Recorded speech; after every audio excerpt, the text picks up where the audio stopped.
Good morning, everyone. June 17th, 2020, and the question today is how low is too low? We're going to revisit my Jamison Ermsey line. We're going to talk about the cards that got released today. I also have a brand new top 20 look in as far as pricing structure. I have revamped the information to give us a better insight into how the top 20 cards are reacting versus current trends versus how I was looking at it overall. At the same time, we're going to dive into pre-orders and we're going to look at how Mariano Rivera and Don Mattingly did yesterday. But before we begin, if you're not subscribed, please hit that button. I have a simple goal. Can we make it to 2,000 subs by July 1st? So if you're not subscribed, please hit that button.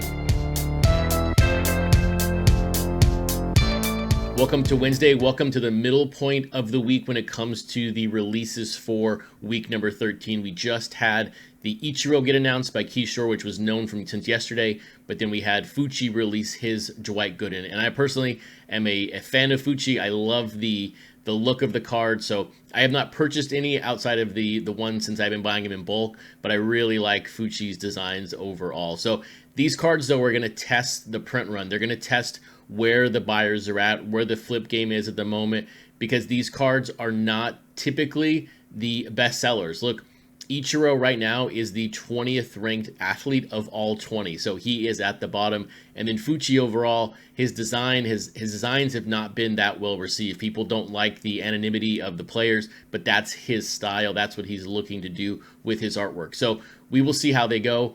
But let's jump back in time a little bit and let's talk about the Jamison Ermsey line and figure out. So for anyone who's not familiar with the Jamison Ermsey line, it's sort of a term I created right around the early 60s to talk about where sort of the boom happened with the set. Now, a lot of people at the time were saying it was Bin Baller's Frank Thomas, but that wasn't true because there were 3 cards right after it that printed under 2,000. But once we got past card 57 and 58, 60 in the 70s, the print run just expanded and expanded, and then it completely blew up right in the hundreds.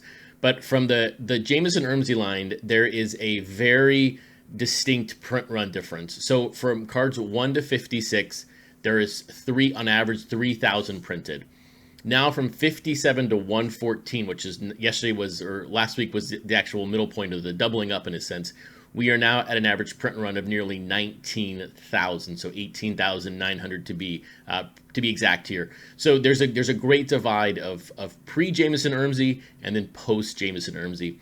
And the question now is, as this set as the print runs are going to continue to drop down, I think we're going to see Thomas today be very low. What is too low, right? We have that print run floor right now, right about 6,500, 7,000. There's not a lot of cards under that 7,000 mark. The George Brett last week, the Dwight Gooden Grotesque were low, but they're still very high when you think of the first 57 or 56 cards in the set. So when you think back to the early part and now the late part of the set in 2 stages, if we put up a print run today on Frank Thomas of 4,000, what does that mean? 5,000, what does that mean? It actually means very little, and it actually means the set is still very healthy. So if we post 4,500 today or 5,000, there are going to be people out there who are screaming that the set is done with, it's over with, people are leaving, stop spending your money on this set. I just don't believe that's true, because when you think back to the first 56 cards, where nobody, myself included, really knew about this set, we still delivered 3,000 cards on average. It's actually even lower when you think back to if you take away the Mike Trouts. When you take away Mike Trout, you're now under 2,500 per card average. So to me, as long as we're above that 3,000 line, 3,500, I think we're fine. I don't think there's a reason to really worry about the set long term. It's good to see these print runs come down. I mean, like I said yesterday on Twitter, I only bought 4 cards of the last 4 that came out, 2 of each. So that is very, very low for me, and I presume others are out there doing the same thing because we're preparing for the long term. There's a lot of reshifting of money right now, reshifting of focuses as we move through the 100s. So don't be alarmed if these print runs come down. The only way that I would be alarmed is if Frank Thomas today posted like 1,300, then I'm like, whoa, wait a second, that's really low, that's off the charts low. But I just don't think it's going to happen. I think if I missed my projection here, he's going to post in the 4,000 to 5,000 range, and it's going to throw everyone into a tailspin.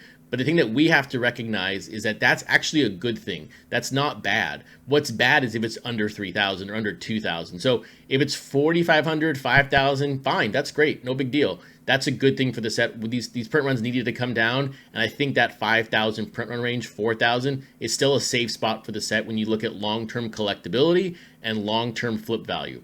But now let's look at those pre-order numbers from yesterday. Okay, so here's the look in at the pre-order data from the last 4 cards. Now, Thomas and Griffey, of course, are going to be announced today from a print run perspective, but we still have over 24 hours on Mattingly and Rivera. But on Thomas and Griffey, I had a prediction there of 80 and 200, and they came in at 73 and 194. So a little bit of an overshoot on both of them, but good to see them coming in line with the projections. We're still seeing about a 60 to 65% bump after day 1 to day 2 when it comes to pre-orders, which is double what we were seeing, even 2 weeks ago at only about a 30% bump. So we're seeing more buyers go back over to eBay than we were before. But on the print run projections, I'm sticking with my numbers of 6 to 9 and then 9 to 12. But I think when these cards come in, it really feels like they're going to come in on the low end. So Thomas 6,000, Griffey 9. I don't know if Griffey gets to 10,000 or 11,000. There's a lot of people out there that just do not like the Don C card, the sand, everything about it. So we will find out. But with the Thomas, I said a second ago, is it too low? What's too low at the moment? I just don't know how he gets to 4,000 or 5,000. I still think 6,000 is kind of that floor in a sense that we're just always going to sell more than 6,000. So we'll find out. I'm going to be very eager to see these numbers and to see where they land. And it's also why when you look at Mattingly and Rivera, why I have not provided a print run projection yet. I really want to see where Thomas and Griffey come in to kind of understand what happened with these 2 cards, because this Mattingly and Rivera are not going to sell as well as Thomas and Griffey, in my opinion, right now. So it'll be curious to see where those numbers land. So I'm going to wait to see the print runs before releasing a projection. I'll put them on the website just to be out there. But, pre-order wise, Mattingly came in at 84 and 43, so double. And I was really surprised that Mattingly came in double Rivera. But I think we have to remember here, Jameson is going to buy 500 to 1,000 copies of his card. So even though Mattingly might be ahead right now, I bet you he's behind when it comes to what's on the Topps books right now. But when you look at a 48-hour projection, I'm thinking 140 and 70, keeping it very straightforward, nothing too tricky there. We're going to see where we land on these. But I really want to see where Thomas and Griffey come in from a print run perspective, because that's really going to tell the story for the rest of the week. Here is the brand new look in at the top 20, or the first player card sales performance. And I've had multiple requests to break out the data and to make it more real time in a sense. And I think here's my best attempt at making it real time based on how I get the data from TerraPeak. So what I've done, we've been tracking these now for 2 weeks since June 2nd. And we understand that June 2nd, comparing sales data yesterday versus June 2nd is just incorrect.